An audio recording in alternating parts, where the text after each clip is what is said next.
Hello guys and hi everyone, my name is Haseena और आज हम लोग देखने वाले हैं रजिस्टर वैल्यूअर। ये जो हमारा पार्ट है वो मिसलेनियस चैप्टर में कवर होता है। ओके बच्चों, स्टार्ट करते हैं। पहला आता है कि एक रजिस्टर वैल्यूअर को कौन अपॉइंट कर सकता है कंपनी में। कंपनी का जो ऑडिट कमेटी है वो अपॉइंट करता है एक रजिस्टर वैल्यूअर को, और अगर कंपनी में ऑडिट कमेटी नहीं है तो उनके एब्सेंस में जो बोर्ड ऑफ डायरेक्टर है वो अपॉइंट करता है ऑडिट कमेटी को।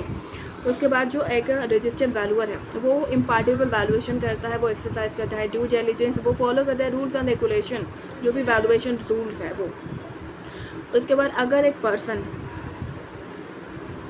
एक एसेट का, लैंड एंड बिल्डिंग का या फिर एक प्रॉपर्टी का वैल्यूएशन करना चाहता है तो आज वो उस प्रॉपर्टी में इंटरेस्टेड ना हो, पिछले 3 साल में वो इंटरेस्टेड ना रहा हो, या फिर आने वाले 3 सालों में वो इंटरेस्टेड ना हो, तो उस केस में ही वो उस प्रॉपर्टी का, एसेट का वैल्यूएशन कर सकता है।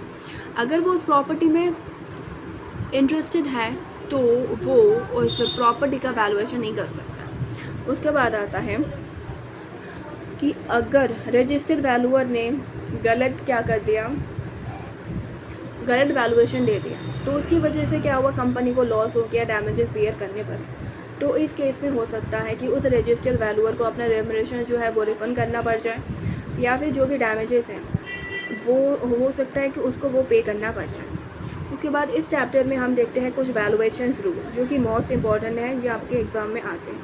पहले हम देखते हैं इंडिविजुअल। एक इंडिविजुअल जो है वो रजिस्टर्ड वैल्यूअर कब बन सकता है, उसको कौन कौन से कंडीशन, कौन कौन से रूल्स जो है वो उसको ध्यान में रखने पड़ेंगे।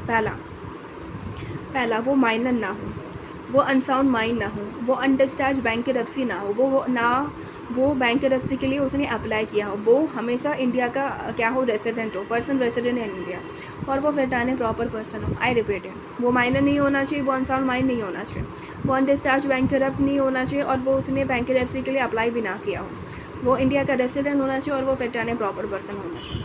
अगर कोई पर्सन जो है वो कन्विक्टेड रहा 6 महीने या फिर उससे ज़्यादा, या फिर वो कन्विक्टेड रहा मोरल टैल्पिट्यूड के लिए, तो वो उस केस में वो 5 साल के लिए क्या हो जाएगा, बैंड हो जाएगा। मतलब वो 5 साल के लिए उसको रजिस्टर वैल्यूएशन का जो सर्टिफिकेट है वो नहीं मिलेगा, वो अप्लाई नहीं कर सकता। उसके बाद अगर कोई पर्सन जो है वो कन्विक्टेड रहा 60 साल या फिर उससे ज़्यादा, तो भाई तुम तो भूल ही जाओ, रजिस्टर वैल्यू तुम बन ही नहीं सकते लाइफ टाइम के लिए। उसके बाद अगर कोई पर्सन लाइबल है under section 271G of the income tax act, तो उस केस में वो 5 साल के लिए क्या होगा, बैंड हो जाएगा, वो रजिस्टर वैल्यूअर नहीं बन सकता। उसके बाद ये सारे जो 5 पॉइंट है वो भी 4 पॉइंट है, और ये सारे जो है वो भी देखने पड़ते हैं। पहला, वो RBO का मेंबर होना चाहिए, और क्या होना चाहिए, RBO जो है वो उसका रिकमेंडेशन दे IBBI को एज एन रजिस्टर्ड वैल्यूअर। उसके बाद IBBI जो है वो एग्ज़ाम कंडक्ट करवाता है, वैल्यूएशन एग्ज़ाम, वो पास करना पड़ता है 3 साल के अंदर उस पर्सन को। उसके बाद कुछ क्वालिफिकेशन है वो, अगर किसी पर्सन के पास पोस्ट ग्रेजुएशन की डिग्री है तो उसके पास 3 साल का एक्सपीरियंस होना चाहिए।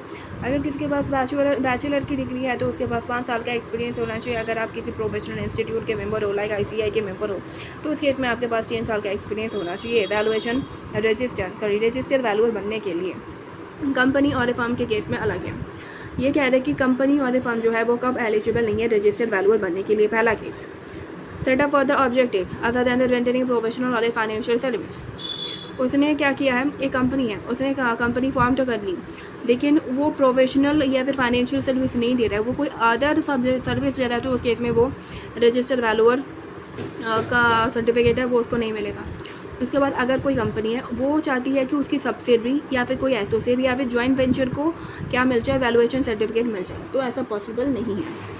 उस केस में अगर कोई फर्म या फिर कंपनी क्या है, अंडरस्टार्ज बैंकरप्सी या फिर अंडर गोइंग इंसॉल्वेंसी डिसॉल्यूशन पास हुआ है, तो उस केस में भी वो जो फर्म या फिर कंपनी है वो क्या नहीं हो सकती, रजिस्टर्ड वैल्यूअर नहीं बन सकती। उसके बाद नन ऑफ ए पार्टनर और ए director is a way registered valuer for the required asset class. मतलब कि अगर मेरे पास रिक्वायर्ड एसेट क्लास के लिए पार्टनर या फिर डायरेक्टर ही नहीं है तो उस केस में रजिस्टर्ड वैल्यूअर नहीं बन सकते। उसके बाद कंपनी है तो डायरेक्टर, फर्म है तो पार्टनर, इन दोनों पे भी क्या लगेगा, ये जो चीज़ें हैं ना, इनको पर भी लगेगा क्या, वो माइनर नहीं होना चाहिए, अनसाउंड माइंड नहीं होना चाहिए, अनडिस्चार्ज बैंकरप्ट ना हो, या फिर बैंकरप्सी के लिए अप्लाई नहीं किया हो, पर्सन रेसिडेंट होना चाहिए, फिर प्रॉपर पर्सन होना चाहिए। उसके बाद बच्चों हम ये देखेंगे वैल्यूएशन एग्ज़ाम। वैल्यूएशन एग्ज़ाम जो है वो कौन कंडक्ट करवाता है? वैल्यूएशन एग्ज़ाम जो है वो IBBI कंडक्ट करवाता है for the different asset class. और कंसर्न पर्सन को जो रजिस्टर वैल्यूअर बनना चाहता है उसको वो एग्ज़ाम 3 साल के अंदर अंदर जो है वो क्लियर करना पड़ता है। अगर कोई इंडिविजुअल है जो कि रजिस्टर वैल्यूअर बनना चाहता है वो एप्लीकेशन लगाएगा फॉर्म नंबर ए में, फर्म और कंपनी है तो वो एप्लीकेशन लगाएगा बी में। और कोई एडिशनल अगर डॉक्यूमेंट मांग रही है तो उस केस में 21 डेज़ के अंदर उन्हें सबमिट करना पड़ता है। Submission of additional document is required within A 21 days. उसके बाद सर्टिफिकेट ऑफ ए रजिस्ट्रेशन, मतलब जो IBBI जो है ना वो कितने दिन के अंदर रजिस्ट्रेशन सर्टिफिकेट जो एक दे देगा। IBBI जो है वो 60 डेज़ के अंदर जो रजिस्ट्रेशन वैल्यूएशन का जो सर्टिफिकेट है वो दे देता है। उसके बाद हम देखने वाले हैं कि कौन है जो कि RVO बन सकता है। RVO का फुल फॉर्म है रजिस्टर वैल्यूअर ऑर्गेनाइजेशन। कौन है जो रजिस्टर वैल्यूअर बन सकता है? पहला section and company. Section and company जो है वो आपका RVO बन सकता है, रजिस्टर वैल्यूअर ऑर्गेनाइजेशन, या फिर कोई प्रोफेशनल इंस्टीट्यूट। अब क्वेश्चन आता है कि कोई सोसाइटी है, कोई ट्रस्ट है, वो क्या बनना चाहता है? वो बनना चाहता है RVO, क्या वो बन सकता है? Answer is yes. जो सोसाइटी और ट्रस्ट है वो उनको भी RVO का सर्टिफिकेट मिल सकता है, वो रिकॉग्नाइज हो सकता है, बट उनको क्या करना पड़ेगा? 1 साल के अंदर अंदर सेक्शन एंड कंपनी में कन्वर्ट करना पड़ेगा। Should be converted into A section and company within A 1 year. उसके बाद कह रहे हैं कि किसी भी कंसर्न अथॉरिटी को, ऑर्गेनाइजेशन को RVO का सर्टिफिकेट मिल जाएगा, लाइसेंस मिल जाएगा। कब? अगर आप इन सारी चीज़ों के लिए क्या हो करते हो। पहला educational course of A conduct. समझो आप एक ऐसी इंस्टीट्यूट हो जो educational course of A conduct करवाता है, आप लोगों को मेंबरशिप प्रोवाइड करवाते हो, ट्रेनिंग प्रोवाइड करवाते हो, आपका एक खुद का एक कोड ऑफ कंडक्ट है, आप मेंबर को कंटिन्यूसली एजुकेशन प्रोवाइड करवाते हो, आप उनके काम को ध्यान रखते हो, रिव्यू करते हो और मेंबर के ग्रीवियंस को क्या करते हो? रिजॉल्व करते हो। तो उस केस में वो जो है वो RVO का लाइसेंस उनको मिल जाएगा। एक चीज़ मैं आपको बता दूँ बच्चों, RVO का फुल फॉर्म मैंने क्या बताया? Register valuer organisation. पहला आता है आपका IBBI, उसके बाद RVO, उसके बाद ये कंसर्न पर्सन। अगर इस पर्सन को रजिस्टर वैल्यूअर बनना है तो उसको पहले RVO में क्या बनना पड़ेगा? मेंबर बनना पड़ेगा। उसके बाद IBBI का जो एग्ज़ाम है वो पास करना पड़ेगा।